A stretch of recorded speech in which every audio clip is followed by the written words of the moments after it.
لو مجربتوش البطاطس بالشكل ده قبل كده فانتوا فايتكوا كتير قوي. هقطع البطاطس واسلقها. هحط معلقة سمنة، البصل واللحمة المفرومة. هزود عليهم فلفل الوان وطماطمايه صغيرة، التوابل المعتادة اللي حفظناها في كل فيديو، بابريكا وملح وفلفل.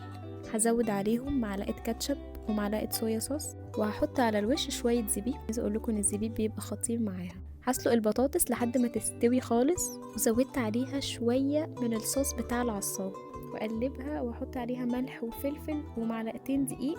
ده بيساعدها ان هي تتشكل اسهل من غير ما تشقق. هشكلها قوالب وادهنها بصفار بيض واسيبها على الشواية 10 دقايق، وبعد كده احط اللحمة المفرومة والجبنة الموتزاريلا واسيبها تحت الشواية. بتطلع بالجمال ده، اللون والطعم والريحة والغلطة، وتحفة على سفرة رمضان.